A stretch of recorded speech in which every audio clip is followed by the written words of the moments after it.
Good morning, friends. It's a beautiful morning, and I welcome you to this daily dose of trivia. Basically, to check how much IQ you have. I'm CK, and you are watching Daily Trivia to improve your IQ. Now, without further ado, let's proceed to our questions. Before that, let me give you the rules of the game. Rules are very simple. The question will display on your screen, then you will get 60 seconds to respond.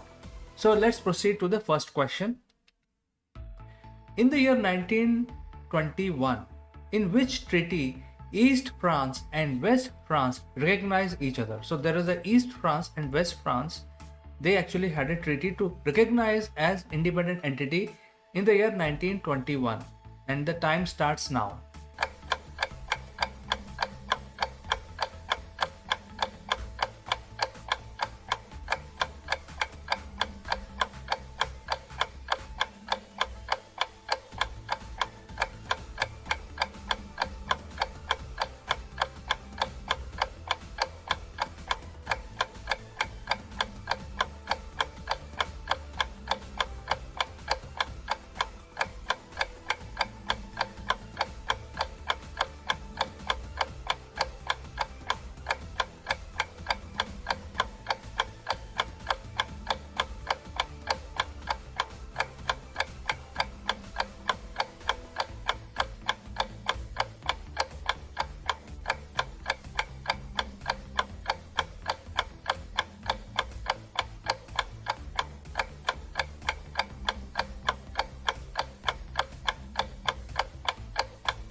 So can you imagine that today we know this country as France, but once upon a time they were East and West. But there was a treaty between them. Let's find out. This treaty was known as the Treaty of Bonn, and Bonn in today's world is in Switzerland. But this treaty was signed in Bonn to recognize the East France and West France. Okay, let's move to the next question. In the year 1665, what was the name of the first edition of the London Gazette?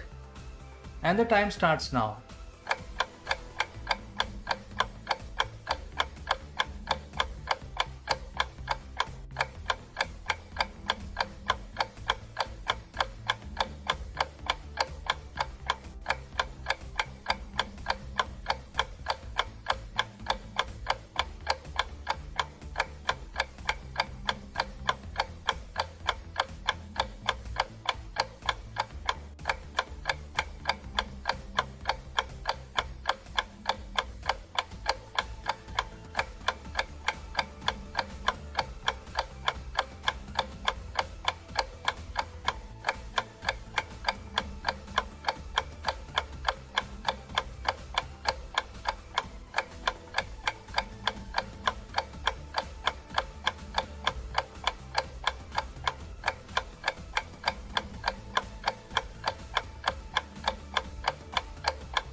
In the year 1665, the London Gazette was printed, but what was its real name? Let's find out. It was known as Oxford Gazette, and the London Gazette, which is very popular publication, was originally known as the Oxford Gazette. Let's move to the next question. In the year 1800, which city law made illegal for women to wear trousers without a police permit? Can you imagine? And the time starts now.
So in the 1800, which city made women wearing trousers illegal? But they could wear, they had to apply for a police permit.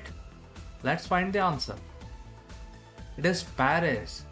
Of all the places, can you imagine a city like Paris enacting a law that you can't wear trouser in the city without a police permit? What would take to get that permit? What kind of application? Just imagine. It's mind boggling. What you need to fill in the form that you need to wear trousers, and especially you are a woman, and what are the reasons? It's hard to imagine. Finally, this law was removed. All right, let's move to the next question. In the year 1872, what is the name of the ghost ship that sails from Staten Island for Genoa, and it was mysteriously found abandoned after 4 weeks? And the time starts now.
There has been numerous sightings of the ghost ship, and there is a legend that there is a ghost ship in the ocean which has ghost manning the ship. This could be an urban legend, especially created during the 1800s and 1700s. However, there is a real ghost ship recorded in the history, and when it was found, it had no soul on board, and there is no even evidence that any of these sailors actually were found anywhere else in the world. So they just simply vanished. So this is a real thing, not the legend. And the name of the ship was, it is called Mary Celeste. It was a ship, privately owned ship, which has been a cursed ship. Whoever owned it became bankrupt, got entangled in various legal issues, and the ship remains a mystery because what happened to the crew is still not known. All right, let's move to the next question. In the year 1910, the first air freight shipment from Daytona, Ohio to Columbus, Ohio was taken up by which cargo company? Time starts now.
Well, in 1910, the airlines, the aeroplanes were still under development, and it was but logical to start using them for some practical purpose, either carrying passengers or carrying some sort of freight. So, who started this idea? Who actually made commercial sense out of this aeroplane as a device. And that is, of course, the Wright brothers. Wright brothers were the first one to start the cargo service in their aeroplanes, which they actually invented. And by the way, if you do not know, Wright brothers actually were the bicycle manufacturers.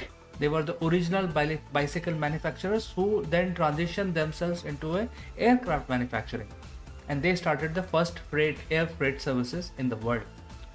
All right, let's move to the next question.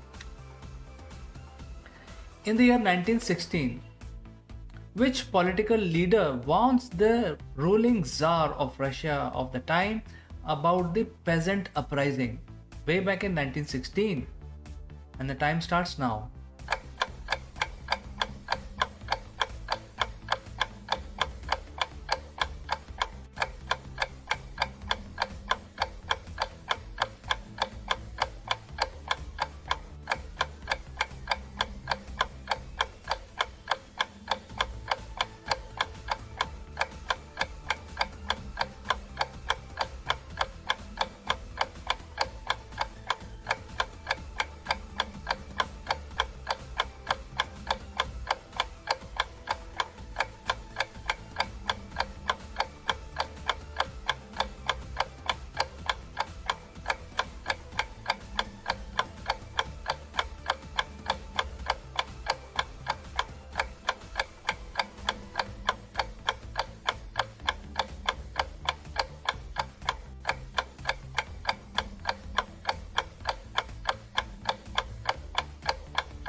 Well, in the year 1916, there was still the war, the First World War, which was going on. However, we all know that the Tsar was participating in his war against Germany, but he was not doing very good. His abilities to lead the army to success were proven absolutely wrong, and he was gradually losing faith, faith by his soldiers. So even though he was a Tsar, so people could not do anything about it. However, when the faith of the people was shattered during the war, the peasant uprising was brewing up in Russia, and he was forewarned about that. And if you know, the Tsar actually and his entire family lost life in this, revolution, Bolshevik revolution, which is also known as the peasant uprising, and that led to formation of USSR and the Communist Party ruling the USSR. Let's find the answer to this question. It is the Grand Duke Nikolai. Grand Duke Nikolai was a well-known politician of the day, and he actually warned the Tsar that this peasant uprising was brewing. And why peasant? Because most of the soldiers were peasant in Russia. They were the conscripts. They were paid to fight for their country. There was no professional army because whenever the need arises, the king used to hire soldiers, and most of the soldiers used to come from the peasant family. So when the war was not going very well for Russia during this First World War, peasants saw through the abilities of the Tsar, and a lot of other things were going on, and that is why they realized that okay, this is not this person should not be our king. Why we are actually doing this? Why we are fighting for this king who is not able to even control or command properly in the battle?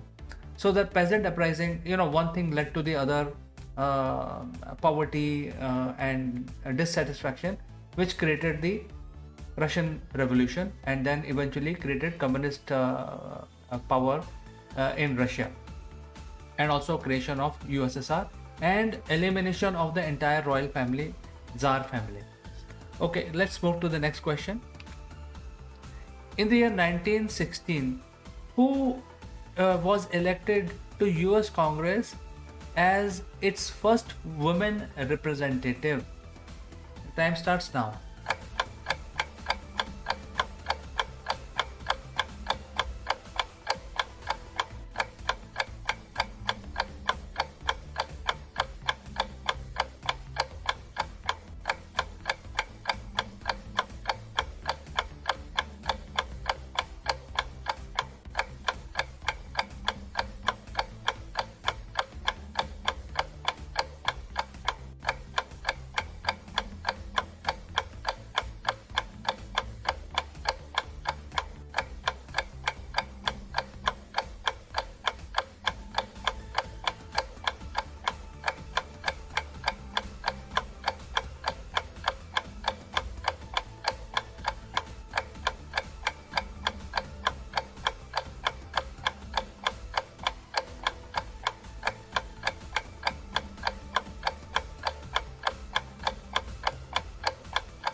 Way back in 1916, even in the US, women were not given their equal dues, and therefore, this question is, or this news is a big deal. Way back in 1916, when the first woman was elected into the Congress, into the mainstream political arena, and therefore, this person is very, very popular, especially among the political class.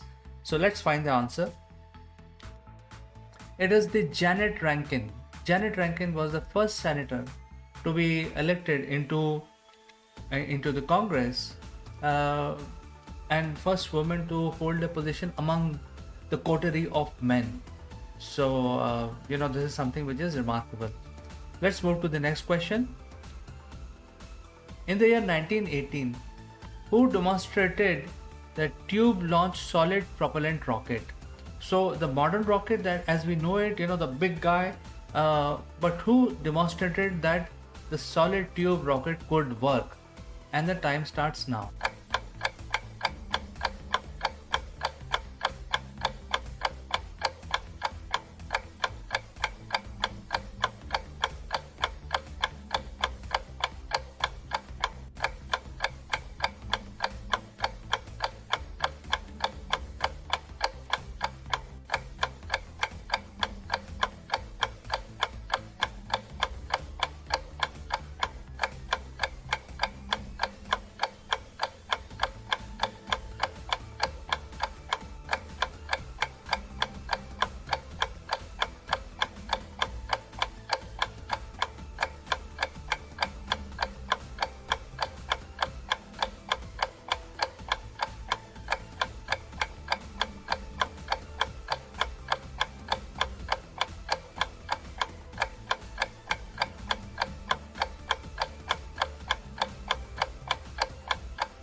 Remember, friends, this is the year 1918.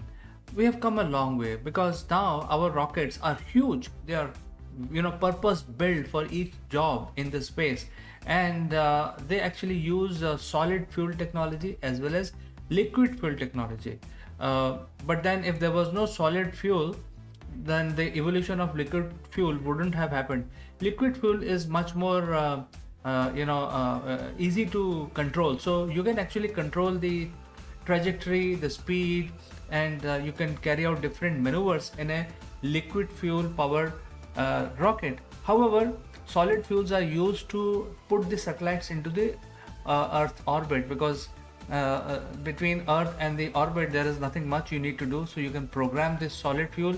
And the difference between liquid fuel and solid fuel is that the solid fuel burns and cannot be stopped in between, whereas liquid fuel is like a turning off the tap, and then you can switch off the engine or reduce the intensity of the engine. So today rockets use both solid and liquid fuel technology to fire up. But let's find out who actually demonstrated that the solid fuel in a metal tube will work as a rocket and can go very, very high. It is Robert Goddard. Robert Goddard is the pioneer, American pioneer, who actually single-handedly created the rocket program for United States of America. In fact, there is a to commemorate his abilities, his passion. There are a lot of several names given to various space programs by NASA. So he has definitely done remarkable job, and he was definitely a pioneer because he had the imagination to create rocket, and rocket is really a rocket science. It is not something very easy. Okay, let's move to the next question.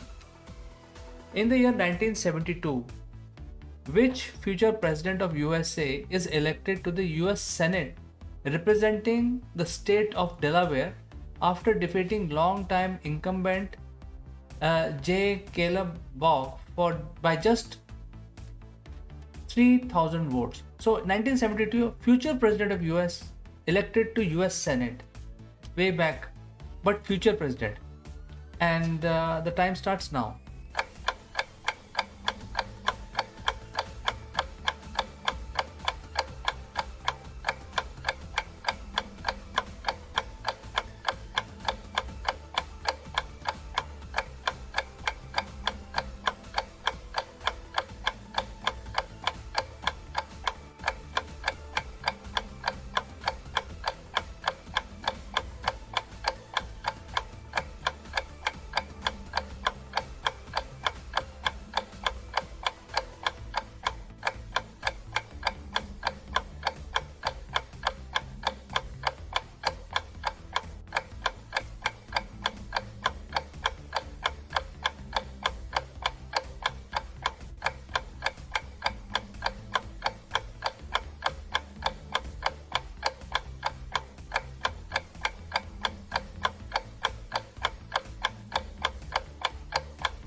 So we are talking about the person who was first elected to Senate but then became a president in the future of United States, and this year is 1972.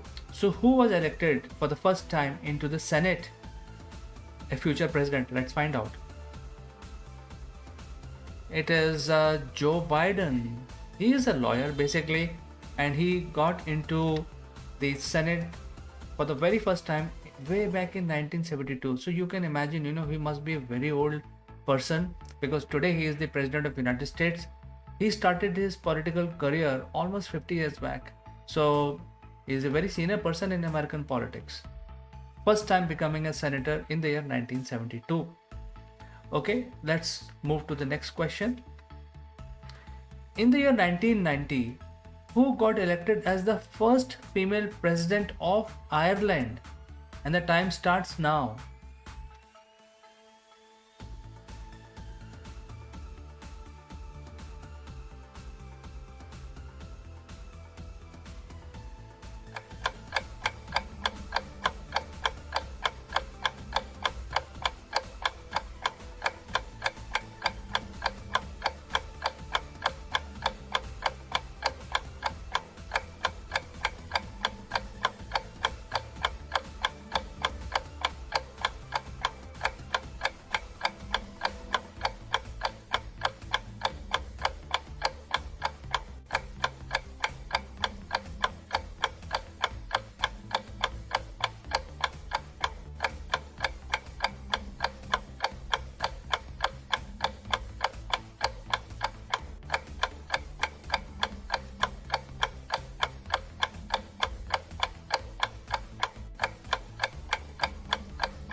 So, first female candidate to become the president in Ireland.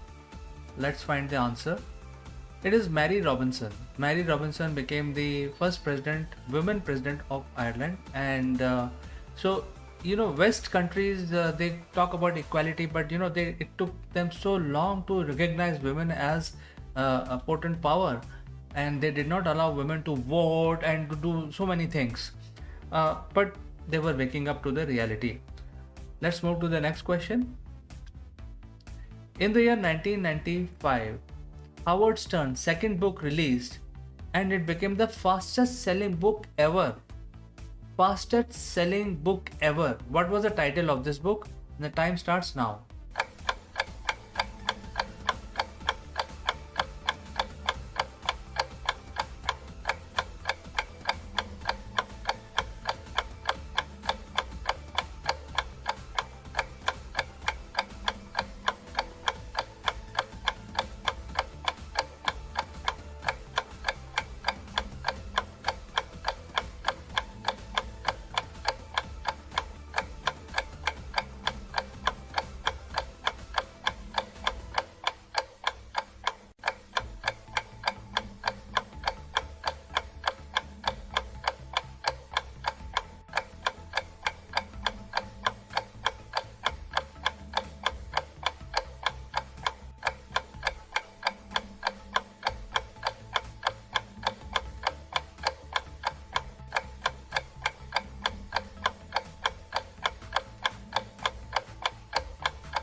So, folks, if you don't know who is Howard Stern is a journalist, a radio jockey, and a master interviewer. People actually die, all the celebrities die to get interviewed by Howard Stern. So, he wrote a book and it became the fastest selling book ever. Let's find the title of this book. The book was called Miss America, and in the history, this is the fastest selling book. And it was in such a great demand, written by Howard Stern. Okay, let's move to the next question. In the year 2000, the controversial US presidential election between which candidate that remained inconclusive.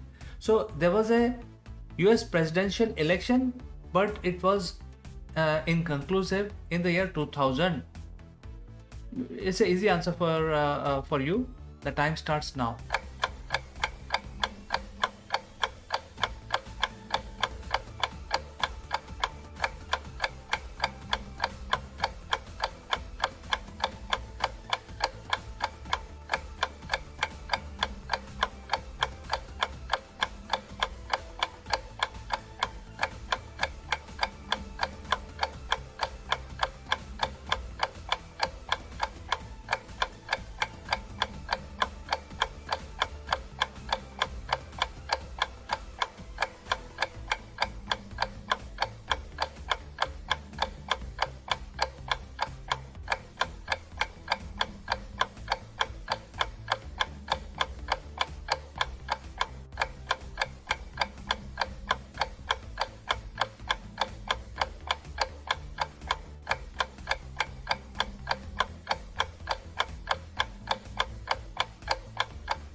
Well, if you apply a little bit of logic, in 2000, who was the president of United States? But the amazing part is, you may not know, or you may not remember that his election or his selection as president of United States was inconclusive.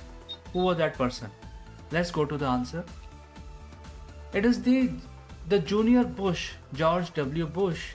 He and Al Gore election was inconclusive, and finally the matter went to the court, and Supreme Court ruled in favor of George W. Bush, which is the junior Bush, and that is how Bush became this president.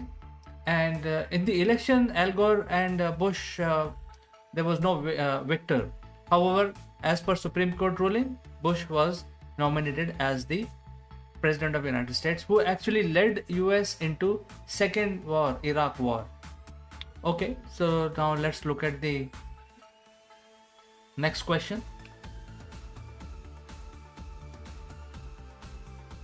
In the year 2000, who was elected to the US Senate, becoming the first US lady to win a public office while still being a first lady? And the time starts now.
So the year is 2000. A first lady, American first lady, basically wife of the president, was elected into Senate, and she became the first lady in US to get elected in a public office. Let's find the answer. It is Hillary Clinton. Hillary Clinton was the first lady, wife of Bill Clinton, and she was elected into Senate, becoming the first lady of United States to hold a public position. Okay, let's go to the next question. In the year 2002, Iran bans advertising of products from which country? Time starts now.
Well, Iran banning advertising for products from which country? You need a hint? I think it's all very obvious.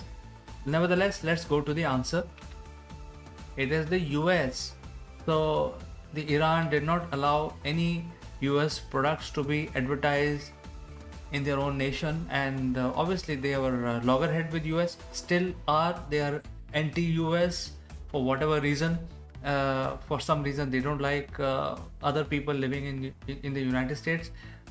Considering this fact, lot of people from Iran actually fled Iran to the US, and while the country actually creates these kind of draconian laws. Okay, let's go to the next question. In 2020, who makes the US history as the first woman and the first woman of color to be elected to the position of vice president? Very simple question. Time starts now.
Well, friend, this was the easy question. You should have given the answer because this is very recent, and first woman of color to become vice president of United States. Very simple. Let's find the answer.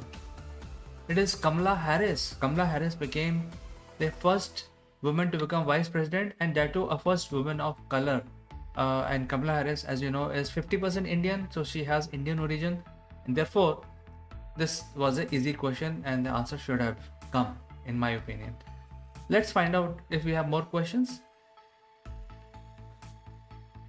Okay, so we have already done this question, so we are already answered this. So we have come to the end of today's quiz. My name is CK. Join me again tomorrow with a fresh dose of trivia, daily trivia. Improve your IQ. Bye for now. Have a nice day.